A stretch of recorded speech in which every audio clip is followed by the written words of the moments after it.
pessoal, sejam todos bem-vindos a essa videoaula. O tema que a gente vai falar hoje é muito importante, que é sobre as angiospermas e a estrutura da flor. Essa aula vai ser apresentada por mim, Glória Maria, e pela Poliana Siqueira. Basicamente, o que a gente vai falar hoje é sobre as angiospermas e suas diversidades.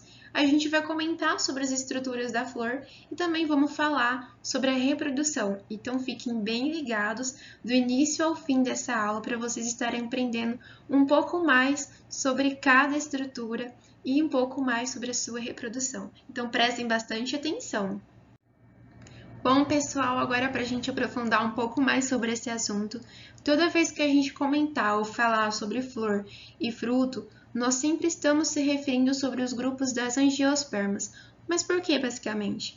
Porque as angiospermas apresentam maior diversidade. Só para vocês terem uma breve noção, existem mais de 250 mil espécies de angiospermas. E como a gente já pôde ver, né, de longe é o grupo mais diversificado. Elas produzem pólen, produzem sementes e vasos condutores, apresentando aí tudo que os outros grupos também já têm. Elas apresentam uma grande, novidade evolutiva para os seus grupos, né? Que são basicamente as flores e os frutos. As flores servem para polinização e o fruto serve basicamente para dispersão de sementes. E além disso, graças a essas duas grandes estruturas, elas acabaram se tornando um grupo bem amplo, diferente e diversificado, porque as flores elas acabaram sendo bastante atrativas, principalmente para os insetos, para alguns polinizadores diferentes e além disso para as aves também. Por que elas se tornaram tão assim atrativas? Por conta dos seus odores, pelas suas formas, pelas suas cores, que auxiliam bastante na sua polinização e também atraem outros tipos de polinizadores. Digamos também, né, que as flores são bem atrativas para os seres humanos, né? Porque a gente acaba tirando foto, achando aquela flor bonita, querendo levar para casa, assim, né? Então ela acaba sendo atrativa para a gente também.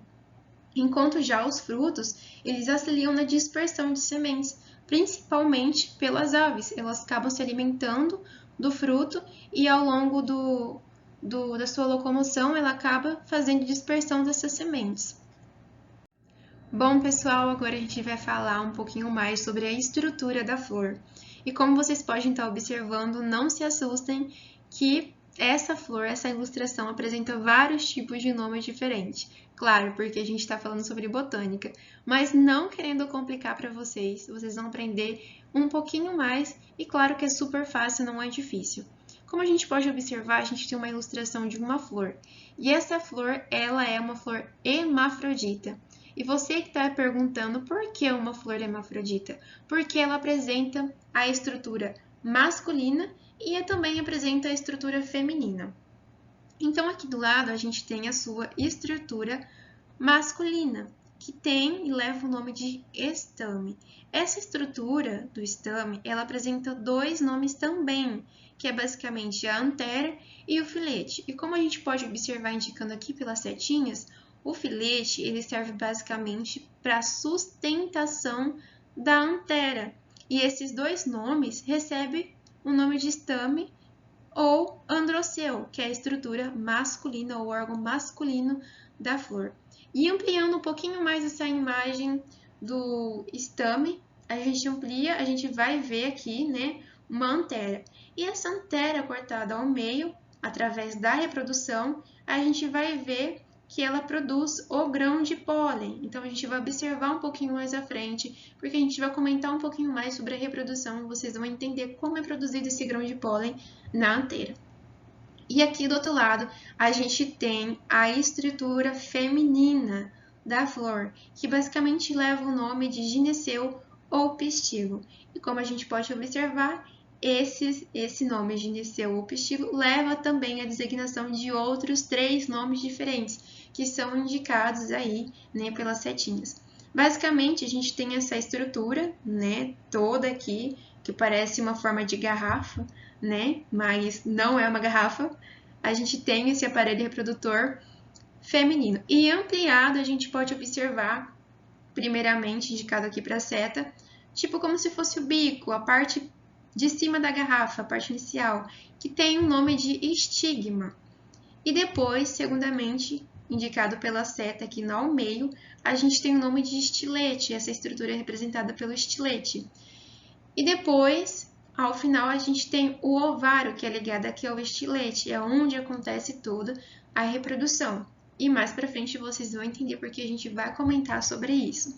E depois aqui nós temos as sépalas, nós temos o receptáculo daqui, que também serve como sustentação, e as pétalas. Então, logo mais à frente também vocês vão entender um pouquinho mais sobre a reprodução da flor.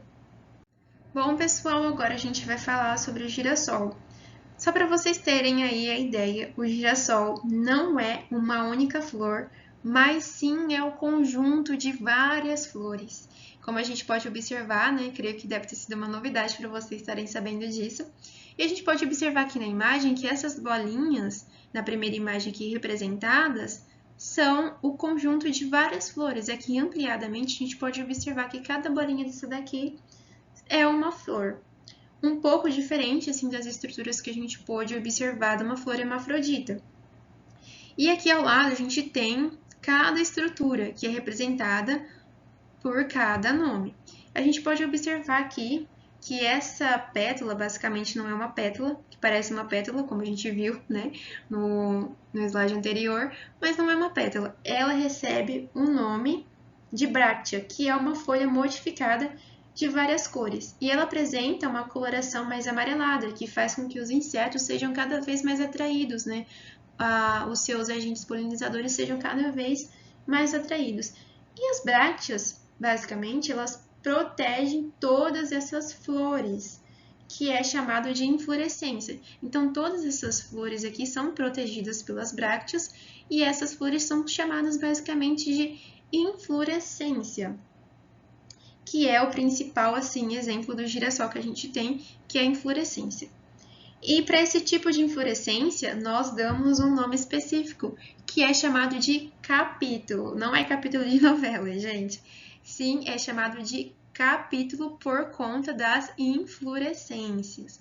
E como a gente pode observar aqui, o girassol apresenta várias estruturas, assim como na flor que a gente viu anteriormente. Ela apresenta corola, ela apresenta também o seu ovário, a gente pode estar observando, o pedicelo, o receptáculo.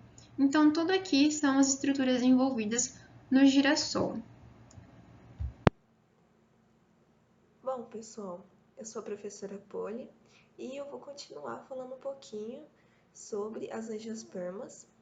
Então, a gente vai falar agora sobre como é formado o grão de pólen. Bom, primeiramente, o androceu, a gente não pode esquecer, que é a estrutura masculina da flor, certo? E a formação dos esporos vai acontecer dentro dos estames, que vai ser o órgão reprodutor masculino da flor. Nessas estruturas vão estar os sacos polínicos, que vão corresponder aos chamados microesporângios. Em cada um desses sacos polínicos vão existir várias células mães dos esporos. Elas vão sofrer então a meiose e vão formar esporos haploides dentro desse saco polínico. Tudo bem? O esporo então vai sofrer uma mitose e vai se transformar no grão de pólen, que nada mais é do que um gametófito masculino que vai formar o gameta masculino, certo?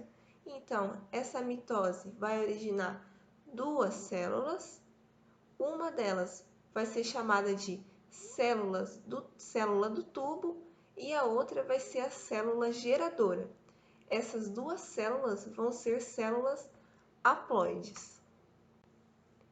Agora, a gente vai falar um pouquinho sobre a formação do saco embrionário. Bom, no gineceu, no interior do ovário, podem ser encontrados um ou mais óvulos. Existem as células mãe do esporo, que também sofreram meiose, formando 4 células haploides. 3 dessas células vão se degenerar. Apenas uma vai se desenvolver, e então vai ser o chamado megásporo, que é o esporo feminino. Esse megásporo vai se dividir, formando outra estrutura com 7 células, que então vai ser chamada de saco embrionário, que vai ser o gametófito feminino, como vocês conseguem ver aqui na imagenzinha. Uma das células dentro do gametófito feminino vai ser a chamada oosfera, que nada mais é que o gameta feminino. Outras 2 células próximas da oosfera vão ser chamadas de sinérgides. E as 3 que ficam do lado oposto vão ser chamadas de antípodas, como vocês estão conseguindo aqui ver, né, ver aqui nessa imagenzinha aqui do lado direito, certo? Bom, então, como retomando, essas 3 vão ser chamadas de antípodas, né? E no centro do saco embrionário tem uma célula com 2 núcleos. Esses núcleos vão ser chamados de núcleos polares.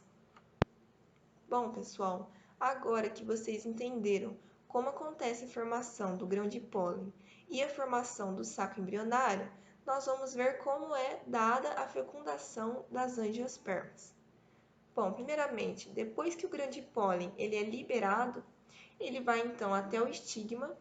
Quando chega ao estigma, a célula do tubo vai formar o tubo polínico. Esse tubo polínico vai crescer até atingir o óvulo. A célula geradora vai se dividir então e formar 2 células, chamadas de células espermáticas.